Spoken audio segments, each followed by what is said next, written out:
Ovi, nasan ka galing? Bakit nakasimangot ka? Nagpikrave kasi ako ng choco pao kaso wala akong mabilhan. Bakit hindi mo subukan itong ginawa kong pistachio pao? Wow, bagong flavor to ah. Masarap kaya to. Oo naman, kasi ang ginamit ko pang filling dito ay premium pistachio cream ng Cavella. Sige nga, tikman nga natin kung legit nga masarap. Wow!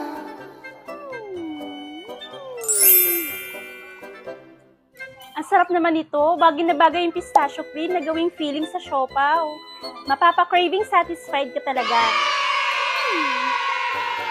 Sabi sa'yo legit na masarap ang pistachio pao. Madali lang ba gumawa nito? Turuan mo naman ako. Oo naman. Sige, manood ka at tuturuan kita. Una sa lahat, bago ang huli ay mag-prepare muna tayo ng ating pang-filling gamit ang pistachio cream ng Cavella. May kita mo pa lang, alam mo na concentrated siya. Hindi runny, hindi watery, buo yung texture. Real pistachios talaga ang gamit kaya ganito ka-rich at creamy. Imimix natin ito sa roasted kunafa flakes or kataifi by Nana. Mabibili din ito sa Cavella Philippines. Kung gusto mo naman ng mas madali, ay meron na rin silang kunafa pistachio cream. Ready to use na siya. Balance na yung tamis, creaminess at yung pistachio flavor. Perfect siya kung gusto mo ng mabilis pero siguradong masarap. Dito ay gagamit tayo ng 1 tablespoon para bilugin yung pistachio cream. Tapos ilalagay natin siya sa freezer para tumigas. Para mamaya hindi na siya lalambot pag nilagay na sa filling. Once done, ready na silang mangisay. Sa isang malinis na mixing bowl ay maglalagay tayo ng 3 cups ng all-purpose flour. Next, 3 tablespoon ng white sugar, 1/2 teaspoon ng salt, 2 teaspoon baking powder, instant dry yeast na galing sa Necco Philippines. Maglalagay tayo dito ng 2 teaspoon and half. Imimix lang natin lahat ng dry ingredients gamit ang spatula. Kapag okay na ang lahat at tayo na lang hindi, maglalagay tayo dito ng 1/2 cup ng milk at 1/2 cup naman ng water. Imimix ulit natin para ma-well combine lahat. Last ingredients ay maglalagay tayo dito ng vegetable shortening. At sa pag-ibig mong wala ng ningning. Pag nandito na lahat ng ingredients, imamasa lang natin sila hanggang magsama-sama. Hindi kailangan biglaan o sobrang lakas.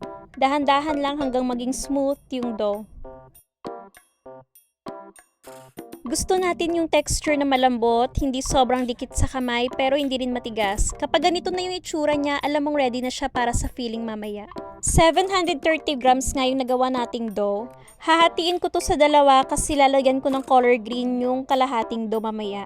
Ilalagay natin ulit ito sa mixing bowl at tatakpan natin ng cling wrap. Next, ay gagamit tayo ng food color green ng Necco Philippines. Lalagyan natin ng 1 teaspoon ng kalahating dough. Bet ko lang lagyan ng food color para sa unang tingin, alam mo na hindi to ordinaryong siopaw. Tatakpan lang natin sila at magpo-proofing lang tayo ng 1 hour. A few moments later. After ng proofing, susutukin lang natin yung dough. Pampawala ng hangin at sama ng loob. At kapag na-release mo na lahat ng galit mo, ay masahin mo lang ulit yung dough. Niroll ko lang ito ng pahaba at hahatiin natin to sa gitna. Nag-alternate lang ako ng kulay ng dough para may konting design at hindi siya plain. Simple lang pero mas exciting tignan kahit bago pa lutuin. Minasa ko lang ulit ng dahan-dahan. Hinati ko lang siya sa 10 equal parts.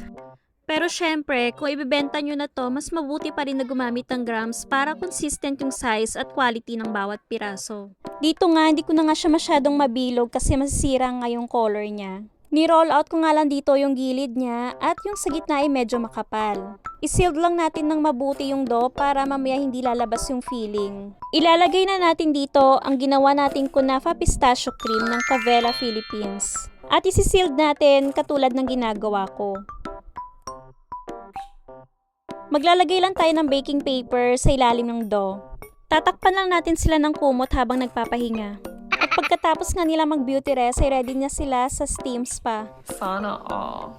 Ito naman yung natira kong dough kanina. Pinagsama ko na lang at binilog ng maayos. Kita nyo naman smooth naman yung texture niya.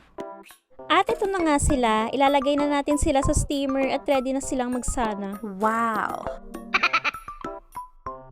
Nagpakulo nga lang ako ng mainit na tubig dito sa maitim naming kaldero. At mag-i-steam lang tayo dito ng medium-high heat for 12 minutes.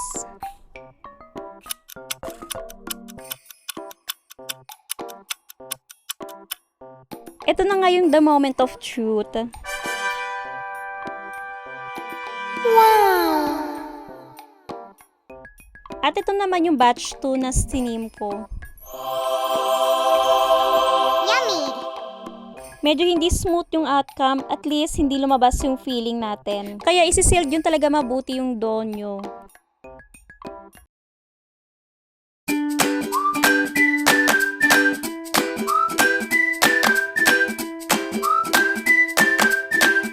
Kita nyo naman kung gaano ka-versatile ang Cavella Pistachio. Pati ang siopaw ay hindi pinalagpas pagdating sa feeling. At kung naghahanap kayo ng bagong siopaw recipe, try nyo to. Malambot yung dough at madali lang gawin. Worth it talaga siya gawin sa bahay. Pagbukas pa lang, alam mo na hindi to basta siopaw. Kunafa pistachio cream yung laman niya. Buo, creamy, at ramdam mo na quality yung ginamit. Kung gusto nyo ng siopaw na may kakaibang twist, try nyo na rin to. Madaling sundan ng recipe, malambot yung dough, at swak siya pang benta o pang special treat. Kaya try nyo na ang pistachio paw, ang bagong flavor na may kakaibang twist.